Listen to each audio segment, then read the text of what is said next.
आप सभी विद्यार्थियों का बहुत बहुत स्वागत है। आज हम बीईटी इक्वेशन का डेरिवेशन करेंगे। तो बीईटी इक्वेशन क्या है, एक बार हम पहले इसको देख लेते हैं। हम इसको पिछली क्लास में देख चुके हैं, थोड़ा सा हम इसका एक्सप्रेशन देखते हुए चलते हैं और बीईटी इक्वेशन के क्या फायदे हैं, आपको क्या वो बीईटी इक्वेशन निकाल के देगी। इसका डेरिवेशन बहुत बार 15 नंबर के क्वेश्चन में, 20 नंबर के क्वेश्चन में, पीजी में बहुत बार पूछा जाता है। ठीक है, यूजी में भी कुछ जगहों पे बीईटी इक्वेशन पूछी जाती है। तो बीईटी इक्वेशन है क्या? बीईटी इक्वेशन का एक्सप्रेशन याद रखना है, P upon P not minus p, P upon P not minus p equal to 1 upon c equal plus C minus 1 upon c. ठीक है, C माइनस 1 अपॉन सी, और यहां पर same P upon P not है तो यहां पर भी P अपॉन पी नॉट करेंगे। थोड़ा इसको ब्रैकेट में डाल देंगे, थोड़ा इसको ब्रैकेट में डाल देंगे। ठीक है, इसके बाद इस तरफ लिखेंगे V टोटल, याद रखना इस तरफ V टोटल आ जाएगा और इस तरफ हर जगह पे V मोनो आ जाएगा। तो V मोनो और यहां पर भी V मोनो आ जाएगा। ठीक है, तो ऐसे करके याद रखना है। This equation is known as BET equation. ये एक बीईटी इक्वेशन है। फिर से देख लो, P upon P not minus P एक बार लिख लेंगे, फिर 1 अपॉन सी, फिर दोबारा यहां पर भी तो 1 अपॉन सी है, लेकिन बस C ऊपर थोड़ा सा एक C माइनस बी है। ठीक है, फिर यहां पर P अपॉन पी नॉट है तो P अपॉन पी नॉट दोबारा लगा देंगे, इस तरफ V टोटल लगा देंगे और यहां पे 2 बार V मोनो लगा देंगे। ये इक्वेशन बीईटी इक्वेशन है। इस इक्वेशन का यूज क्या है, इस इक्वेशन में कौन सी चीज क्या है, इसको हम पिछली क्लासेस में डिस्कस कर चुके हैं। अभी भी हम इसको पूरा डिटेल में डिस्कस करेंगे। तो यहां पर ये इस इक्वेशन को हम जब पूछा जाता है कि what is BET equation, what is its importance, अगर पूछा जाएगा तो आपको पहले तो ये इक्वेशन लिख देनी है कि this is a BET equation. उसके बाद आपने लिखना है इसका महत्व क्या है। हम बीईटी इक्वेशन की सहायता से क्या निकालते हैं, हम बीईटी इक्वेशन की सहायता से निकालते हैं कि जो सॉलिड सरफेस है, जो एडजॉर्बेंट है, उसका सरफेस एरिया कितना होगा। जो एडजॉर्बेंट है, जिसके ऊपर गैस के कण चिपकने वाले हैं, जो ठोस है, जिसके ऊपर गैस के कण, वातावरण के कण चिपकने वाले हैं, जिसके ऊपर एडजॉर्बेंट चिपकने वाला है, उसका सरफेस एरिया कितना होगा, इसको हम बीईटी इक्वेशन से कैलकुलेट, फाइंड आउट कर सकते हैं। ये बहुत इंपॉर्टेंट होता है। यहां पर कौन सी चीज क्या है, इसको हम डिटेल में डिस्कस करेंगे अभी आगे को। थोड़ा सा आपको अभी बता देते हैं कि P जो है वो प्रेशर ऑफ गैस है। जब हमारा एब्जॉर्प्शन हो रहा है तो जो गैस है उसका कितना प्रेशर है, उसको P कहा जाता है। P नॉट क्या है, P नॉट का मतलब है जब एब्जॉर्प्शन हुआ और उस वक्त डिसॉर्प्शन हुआ। एब्जॉर्प्शन हुआ, चीजें चिपकी और फिर चीजें निकली। ऐसा होता है ना, गैस चिपकती है तो गैस निकलती भी है। तो जब एब्जॉर्प्शन हो रहा है उसी वक्त डिसॉर्प्शन हो रहा है, और जब इन दोनों का रेट एक दूसरे के बराबर हो जाता है, यानी कि एब्जॉर्प्शन की गति और डिसॉर्प्शन की गति जब एक दूसरे के बराबर हो जाती है, इसको इक्विलिब्रियम कहते हैं। और इक्विलिब्रियम के वक्त जो गैस का प्रेशर होता है उसी को हम पी नॉट कहते हैं। ठीक है, वी टोटल क्या है, वी टोटल है एब्जॉर्प्शन जब हुआ तो उस वक्त पूरा गैस का, जो गैस जितनी भी यहां पे चिपकी है, जितनी भी गैस इस ठोस की सतह पे चिपकी है, चाहे वो फर्स्ट लेयर बना रही हो, चाहे सेकेंड लेयर बना रही हो, चाहे थर्ड लेयर बना रही हो, पूरी गैस का जो वॉल्यूम है उसको वी टोटल कहा जाता है। और वी मोनो क्या है, वी मोनो का मतलब है जो फर्स्ट लेयर चिपक रही है उसका पार्टिकल का टोटल वॉल्यूम क्या है, उसको वी मोनो कहा जाता है। और सी क्या है, सी एक कांस्टेंट है, सी इज अ कांस्टेंट। इसके बारे में हम आगे बात करते हैं। ठीक है, तो इसको हमें, इस इक्वेशन को हमें डिराइव करना है। इस इक्वेशन को हम डिराइव कैसे करेंगे, इसको जरा ध्यान से समझेंगे। तो इस इक्वेशन को डिराइव करने के लिए बच्चों हम स्टार्ट करते हैं। तो सबसे पहले हमें क्या करना है, एक सॉलिड कंसिडर करना है जिसके सरफेस के ऊपर एब्जॉर्प्शन होने वाला है। तो ये एक सॉलिड है। ठीक है, तो रेड से बना लेते हैं, दूसरे उससे बना लेते हैं।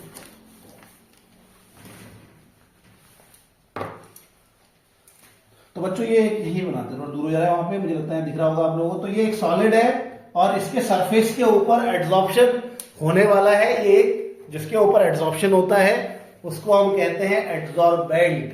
क्या कहते हैं, एडजॉर्बेंट।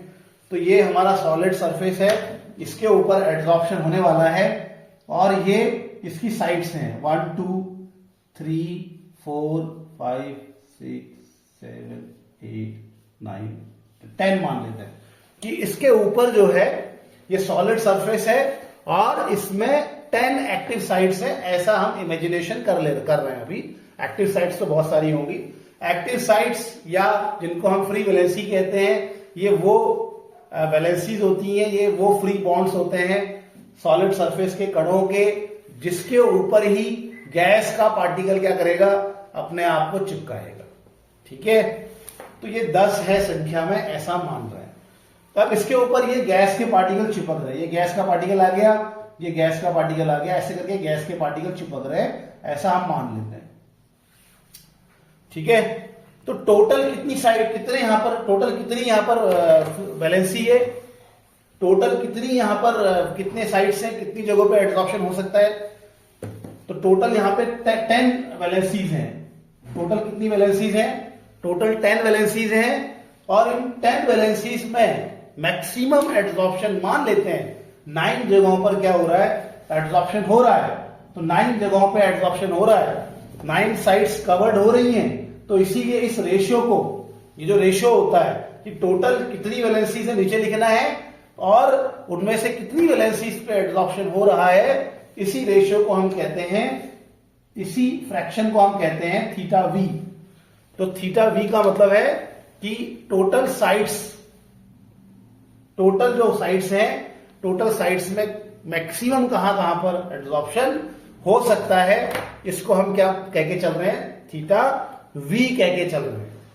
ये एक तरीके से एक्चुअली वैकेंट साइट को दर्शा रहा है कि कितनी हमारे पास जगह है जहां पर क्या हो सकता है, एडसॉर्प्शन हो सकता है, उसको दर्शा रहा है।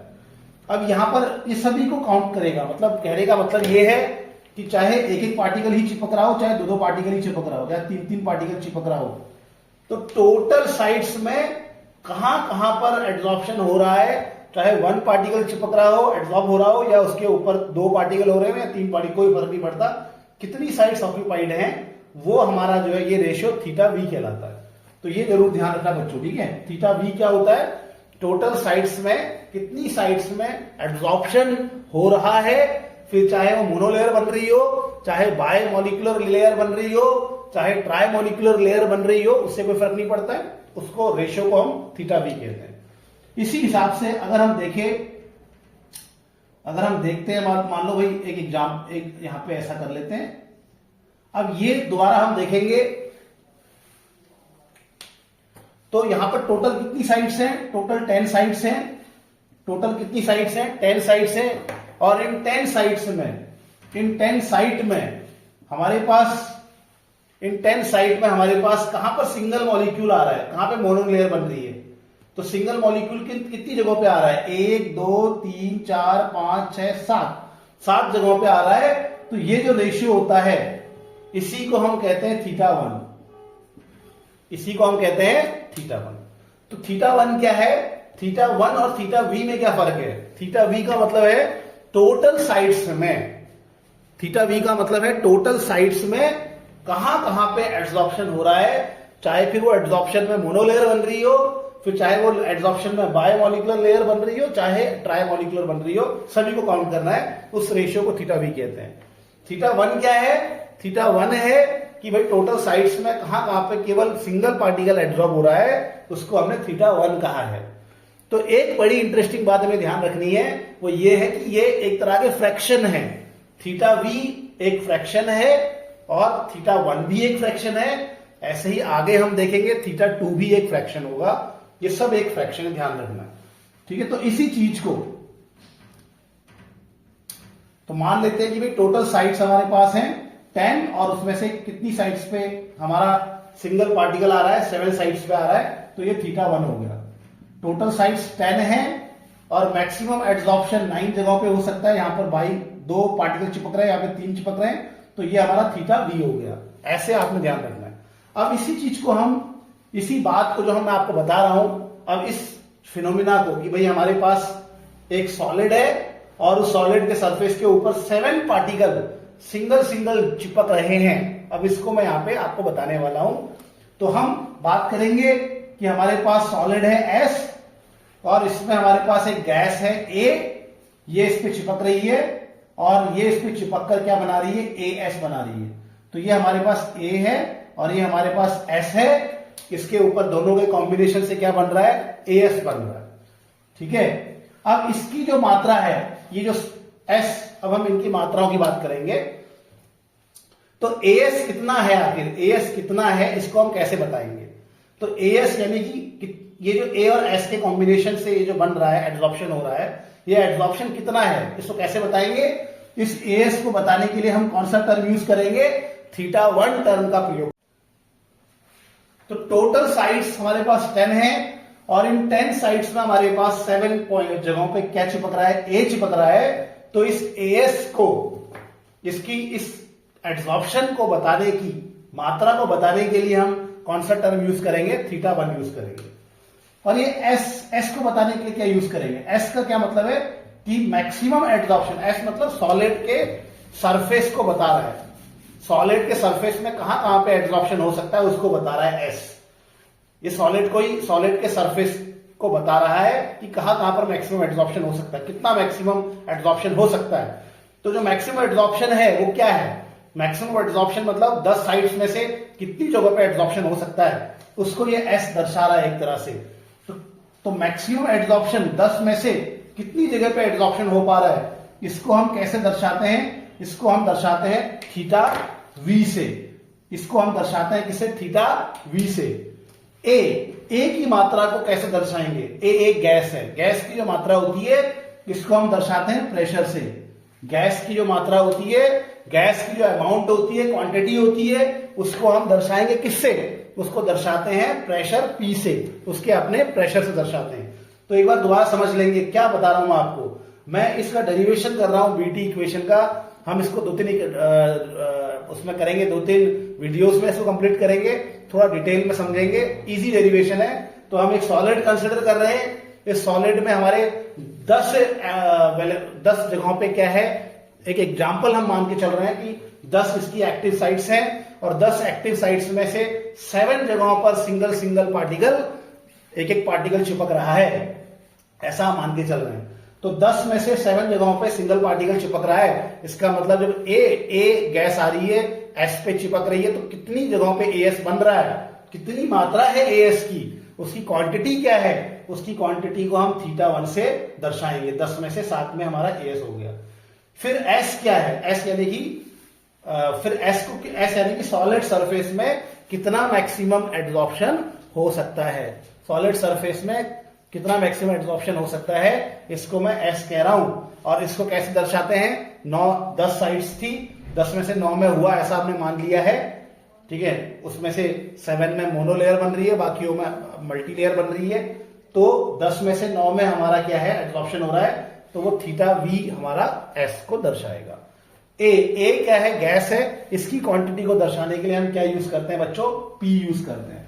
ठीक है, तो हम लिखेंगे, ऐसे लिखते हैं कि let us consider a gas adsorb on the surface of solid S. Let us consider a gas adsorb on the solid of surface S and form a monolayer as. क्या बना रहा है, मोनोलेयर एएस बना रहा है। तो as जो monolayer है, इसकी क्वांटिटी θ1 से दर्शाई जाएगी, और जो एस है यानी कि सॉलिड सरफेस में टोटल एड्सॉर्प्शन कितना हो रहा है, इसकी क्वांटिटी θv से दर्शाई जाएगी, और जो गैस ऊपर से आ रही है उसकी क्वांटिटी हम किसे दर्शाएंगे, पी से दर्शाएंगे। तो ये एक रिवर्सिबल होता है, भैया ए चिपक रहा है, एएस बना रहा है, तो फिर ए निकल भी सकता है, तो ये रिवर्सिबल है। तो जब कोई चीज रिवर्सिबल होती है तो उसका कुछ समय के बाद दोनों रेट बराबर हो जाती है। जब दोनों रेट बराबर हो जाती है तो उस समय एक इक्विलिब्रियम कांस्टेंट होता है। तो यहां पर जो इक्विलिब्रियम कांस्टेंट है वो हमारा K1 है। कैसा है इक्विलिब्रियम कांस्टेंट, K1। और इक्विलिब्रियम कांस्टेंट बराबर होता है कंसंट्रेशन ऑफ प्रोडक्ट। प्रोडक्ट क्या है यहाँ पे, θ1। प्रोडक्ट एएस है और इसके एएस हमारा यहाँ प्रोडक्ट है, मोनोलेयर यहां बन रही है, और कितनी मोनोलेयर बन रही है इसको कैसे हम दर्शाते हैं, θ1 से दर्शाते हैं। Upon concentration of reactant. तो रिएक्टेंट में कौन कौन सी चीजें हैं, ए है, ए का कंसंट्रेशन हम कैसे दर्शाएंगे, उसके प्रेशर से दर्शाएंगे। गैस है तो उसका कोई कंसंट्रेशन नहीं होता, उसको हम प्रेशर से रिप्रेजेंट करते हैं, पी हो गया। और कंसंट्रेशन ऑफ यहाँ पे एस यानी कि सॉलिड के सरफेस में कंसंट्रेशन का मतलब क्या है, टोटल कितना एब्जॉर्प्शन हो रहा है इसको बोल रहे हैं यहाँ पे हम। और टोटल कितना एब्जॉर्प्शन हो रहा है उसको कैसे निकालते हैं, उसको थीटा वी फ्रैक्शन से हम प्रदर्शित कर सकते हैं। तो थीटा वी फ्रैक्शन से हम इसको थीटा वी से प्रदर्शित करेंगे। तो ये होगी हमारी इक्वेशन 1। ठीक है, अब बच्चों इसको तो मान लिया हमने इक्वेशन 1। अब ऐसे ही हम अगला कंसिडर करेंगे। नाउ आप लिखेंगे now after the formation of monolayer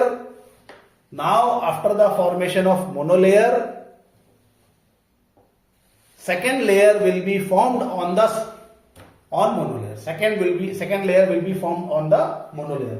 अब ये मोनोलेयर अगर बन गई, मान लीजिए 10 साइड्स थी ना हमारी साइड्स कितनी थी, 10 थी। तो 1 2 3 4 5 6 7 8 9 10 साइड्स थी। 10 साइड्स में हमारे पास 7 पे क्या आ गया था, 7 पे हमारे पास सिंगल पार्टिकल आ गया था। ठीक है, इसके बाद अब हम क्या करेंगे, इसके बाद हमारे पास मान लेते हैं इन जगहों पर क्या आ गया, इसके बाद हमारे पास इन जगहों पर क्या आ गया, एक पार्टिकल और बढ़ गया। तो इस टोटल साइट्स कितनी है, 10 है। ये टोटल साइट में यानी कि 10 में से कितनी जगहों पर अब बायोमोलिकुलर लेयर बन रही है, कितनी जगहों पे बन रही है, 3 जगहों पे बन रही है।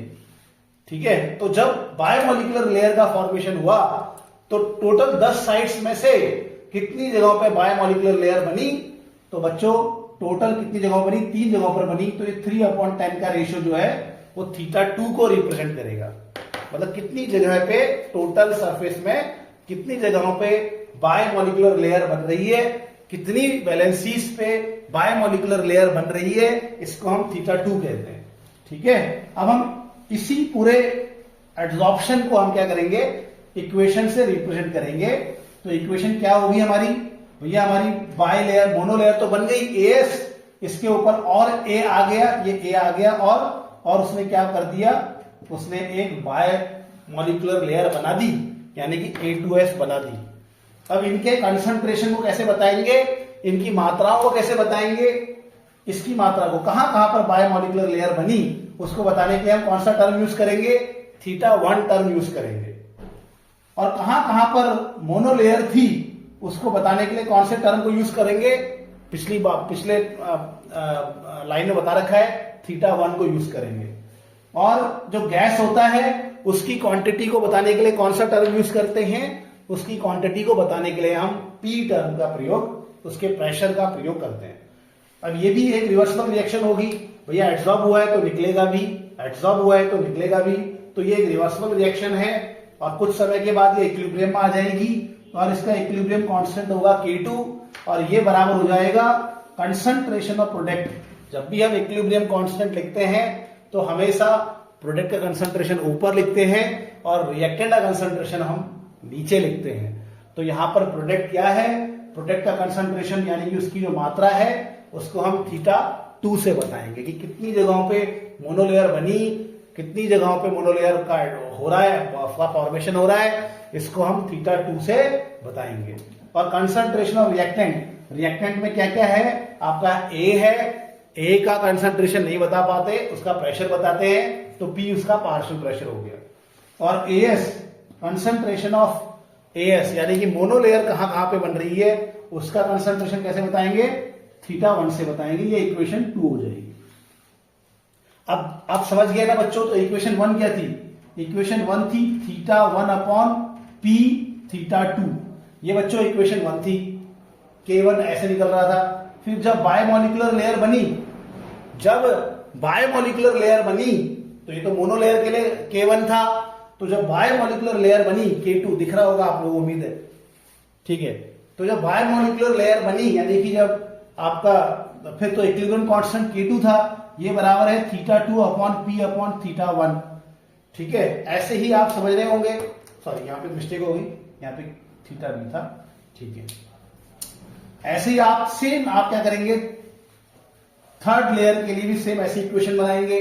तो थर्ड लेयर के लिए जब थर्ड लेयर का एब्जॉर्प्शन होगा तो उस वक्त जो इक्विलिब्रियम कांस्टेंट होगा वो K3 होगा। नाउ आप लिखेंगे for the third layer the equilibrium constant is given by K3 and it is equal to क्या होगा, देखो K2 इक्वल टू क्या है, θ2 और नीचे θ1 हो गया, एक कम हो गया, ठीक है। वैसे ही K3 इक्वल टू क्या होगा, θ2 और एक नीचे कम हो जाएगा, यानी कि सॉरी जैसे K2 इक्वल टू θ2 था तो K3 इक्वल टू क्या होगा, θ3 और एक नीचे कम हो जाएगा θ1, और यहां पर P तो P ही रहेगा गैस का प्रेशर।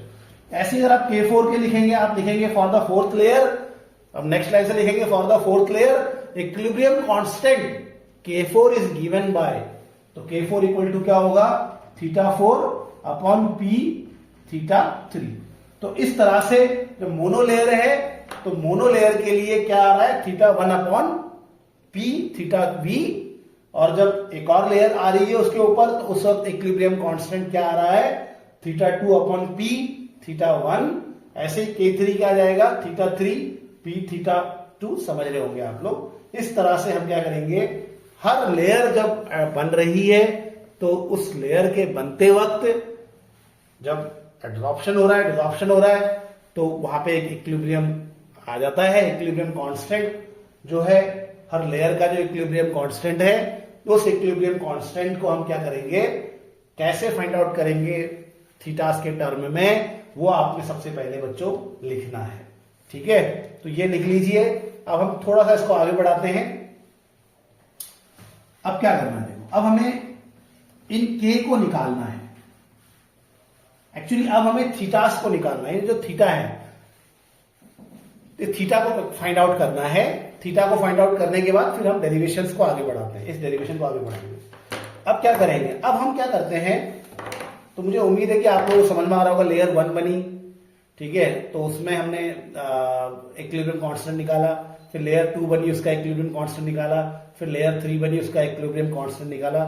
आपको याद बहुत आराम से कर लेना है कि जो लेयर 1 है उसका इक्विलिब्रियम कांस्टेंट K1 है, लेयर 2 का K2 है, K2 इक्वल टू θ2 होगा और नीचे θ1 आ जाएगा P के साथ। वैसे ही K3 इक्वल टू θ3 होगा, नीचे θ2 आ जाएगा P के साथ। तो उम्मीद है आपको समझ में आ रहा होगा। अब हमें क्या करना है बच्चों, अब हम करते हैं नाउ टू कैलकुलेट। अब हमें क्या करना है, एक assumption करना, नाउ या सिंस करेंगे, सिंस लिखिए, since K2 equal to K3 equal to K4, ये सब एक दूसरे के इक्वल है। K1 नहीं है, एक्सेप्ट K1 को छोड़ के सब के सब एक दूसरे के बराबर है। क्यों? क्योंकि K1 जो है, K1 के केस में जो गैस का एड्सॉर्प्शन हो रहा है वो सॉलिड सरफेस पे हो रहा है। K1 के केस में गैस कहां पे एड्सॉर्ब हो रही है, सॉलिड के सरफेस पे हो रही है, तो वो एक अलग प्रोसेस है। और बाकी के केस में जो गैस एड्सॉर्ब हो रही है वो गैस पार्टिकल पे ही एड्सॉर्ब हो रही है। जब सेकेंड लेयर बन रही है तो मोनो लेयर के ऊपर सेकेंड लेयर बन रही है, जब थर्ड लेयर बन रही है तो वो सेकेंड लेयर के ऊपर बन रही है। तो बाकी सभी केसेस में गैस के पार्टिकल का इंटरेक्शन है। फर्स्ट केस में जो पार्टिकल है वो सॉलिड पे इंटरेक्ट हो रहे हैं, सॉलिड के साथ उनका इंटरेक्शन है, इसलिए फर्स्ट केस अलग है और उसका K1 थोड़ा सा अलग होगा। बाकियों का K1 ऑलमोस्ट एकदम एक दूसरे के इक्वल होगा, क्योंकि बाकी केसेस में क्या है, गैस टू गैस का इंटरेक्शन है। इसलिए हम केस कह सकते हैं K2, K3, K4 ये सब क्या है, एक दूसरे के बराबर हैं। ये सब एक दूसरे के बराबर हैं और इन सबको हम K मान लेते हैं। अब नाउ टू कैलकुलेट K, अब हमें K को कैलकुलेट करना है, ठीक है, K को कैलकुलेट करना है। K1 की बात नहीं कर रहा हूं मैं, मुझे K1 हम बाद में निकालेंगे। तो K2, K3, K4 सब बराबर क्यों है, इसलिए बराबर है क्योंकि वहां पे गैस टू गैस का इंटरेक्शन हो रहा है। अब K को कैलकुलेट कैसे करेंगे, K को कैलकुलेट करने के लिए हम ये मान के चलेंगे कि भाई A एक गैस है जो जब एड्सॉर्ब हो रही है तो वो लिक्विड में कन्वर्ट हो जा रही है, ऐसा हम मान के चलेंगे। जब A गैस ऊपर से आ रही है और जब वो सरफेस में चिपक रही है तो वही गैस जब चिपकती है तो क्या बनाती है, वो धीरे धीरे लिक्विड का फॉर्मेशन करती है।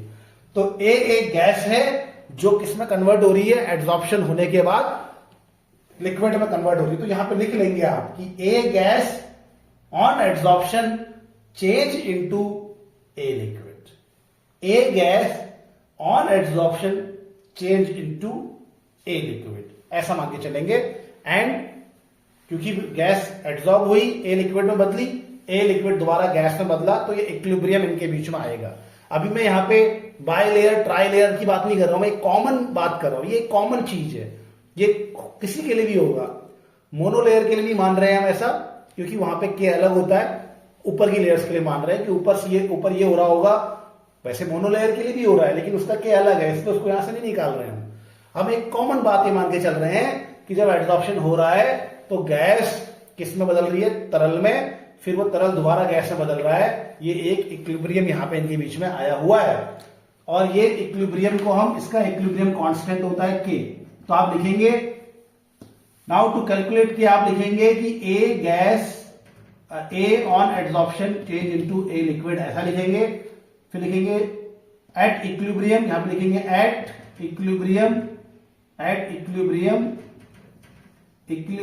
Constant, at equilibrium constant is given by. तो इसका इक्विलिब्रियम कांस्टेंट कैसे निकलेगा? इक्विलिब्रियम कांस्टेंट बराबर होता है कंसंट्रेशन ऑफ प्रोडक्ट, क्या होता है फॉर्मूला?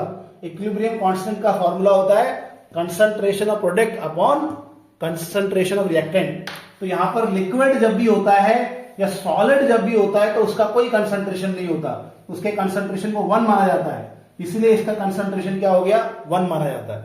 इसका यहां पे मैं पूरा डिटेल बता नहीं रहा हूं, लेकिन याद रखना कि जिसके पीछे एल लिखा होगा या जिसके पीछे एस लिखा होगा, उसको हम इक्विलिब्रियम कांस्टेंट जब निकालते हैं तो उस सूत्र में उसको 1 मानते हैं, यूनिट मानते हैं। तो इसलिए K इक्वल टू होगा कंसंट्रेशन ऑफ प्रोडक्ट, L है तो 1 मान लेना है, अपॉन कंसंट्रेशन ऑफ रिएक्टेंट। तब गैस का तो कोई कंसंट्रेशन होता नहीं है, गैस का तो प्रेशर लिया जाता है, तो यहां पर हम इसका प्रेशर निकाल लेंगे और इसका प्रेशर लिख लेंगे। और इक्विलिब्रियम में जो प्रेशर होता है उसको क्या माना जाता है? इक्विलिब्रियम में जो प्रेशर होता है उसको हम कहते हैं पी नॉट। तो यहाँ पे K इक्वल टू हो गया 1 अपॉन पी नॉट। तो K की वैल्यू हमारे पास आ गई किस फॉर्म में? 1 अपॉन पी नॉट के फॉर्म में आ गई। तो K हमारा कैलकुलेट हो गया। ध्यान रखना है कि K कैसे कैलकुलेट हो रहा है। अब चूंकि हमारा K कैलकुलेट हो गया है, इसीलिए अब मैं इसको मिटा रहा हूं। अब आप नेक्स्ट आंसर लिखेंगे तो K2, K3, K4 वो सब किसके बराबर है? K के बराबर है। और K क्या है? एक अननोन वैल्यू हो चुकी है। K कैसे एक नोन वैल्यू है? K बराबर है 1 अपॉन पी नॉट, K बराबर है 1 अपॉन पी नॉट। अब हम निकालेंगे सभी मोल फ्रैक्शंस, सभी फ्रैक्शंस को निकालेंगे, θ1, θ2, θ3, सॉरी फिर से करेंगे। नाउ कैलकुलेट θ2, θ3 एक्सेट्रा, इनको हमें कैलकुलेट करना है। θ1 को कैलकुलेट नहीं कर सकते, क्यों? क्योंकि θ1 के सूत्र में K1 है और K1 अभी हम जान ही नहीं पा रहे हैं K1 कैसे निकलेगा, तो इसलिए हम θ1 कैलकुलेट नहीं कर सकते। लेकिन हम θ2 कैलकुलेट कर सकते हैं, θ3 कैलकुलेट कर सकते हैं, θ4 कैलकुलेट कर सकते हैं। क्यों? क्योंकि अगर θ2 जहां पे है, θ1 θ3 जहां पे है, वहां पे K2 है, K3 है, K4 है, और वो हमने K के बराबर मान लिया है। और K को हम निकाल सकते हैं। K को निकालते कैसे हैं? 1 अपॉन पी नॉट से। तो अब हमारे पास क्या है? K2 इक्वल टू क्या था बच्चों? K2 इक्वल टू था θ2 अपॉन क्या था? θ2 अपॉन P θ1। तो यानी कि θ2 इक्वल टू हो जाएगा K2 P θ1, ऐसा हो जाएगा। और ये K2 किसके बराबर है? इसकी K2 किसके बराबर है? ये K2 बराबर है हमारा K के, तो θ2 बराबर हो जाएगा KP θ1। तो ये हमारे पास इक्वेशन हो गई। ठीक है। अब सिमिलरली ऐसे ही क्या करना है हमने? ऐसे ही θ3 भी निकालना है। θ3 बराबर हो जाएगा KP। θ3 के लिए यहां पे क्या होगा? K3 होगा, तो यहां पे K3 किसके बराबर हो गया? K के बराबर हो गया, तो ये K हो जाएगा। P तो θ3 के लिए 3 होगा, ये 2 होगा, तो ये 3 को हमने K3 को K मान लिया, P से मल्टीप्लाई हो जाएगा KP, और ये जाएगा θ2, तो ये θ3 हो गया। तो इसी प्रकार से θ4 किसके बराबर होगा? KP θ3 के बराबर होगा। इसी प्रकार से θ5 किसके बराबर होगा? KP θ4 के बराबर होगा। तो इस तरह से हमने क्या कर लिया है? इस तरह से हमने हर लेयर पे कितना फ्रैक्शन ऑफ एड्सॉर्प्शन हो रहा है, हर लेयर पे कितना फ्रैक्शन ऑफ एड्सॉर्प्शन हो रहा है, इसको हमने क्या कर लिया है? फाइनली कैलकुलेट कर लिया है कि भैया थीटा 1 कितना होगा, इसको थीटा 2 कितना होगा, इसको हमने कैलकुलेट कर लिया। फिर थीटा 3 थीटा 4 कितना होगा, इसको हमने कैलकुलेट कर लिया। अच्छा, एक बड़ी इंटरेस्टिंग चीज मैं आपको बताया था, थोड़ा सा इसमें हम एक चीज कर लेंगे। अच्छा, ये कर लिया हमने। मैं थीटा 3 से एक बार बता देता हूं दोबारा। अच्छा, थीटा 3 इक्वल टू क्या है, केपी थीटा 2। थीटा 2 का वैल्यू कितना है, तो हम इसको लिख लेंगे, थीटा 2 की जगह पे लिखेंगे केपी थीटा 1। तो केपी तो पहले से ही है, और थीटा 2 की जगह पे क्या लिखेंगे, केपी थीटा 1 लिखेंगे। 2 बार हो गया ना केपी, तो जाएगा थीटा 3 इक्वल टू केपी का स्क्वायर थीटा 1। तो थीटा 3 थीटा 1 के टर्म में आ गया ऐसे। अब आप थीटा 4 भी निकाल लो। थीटा 4 बराबर है थीटा 3 केपी थीटा 3।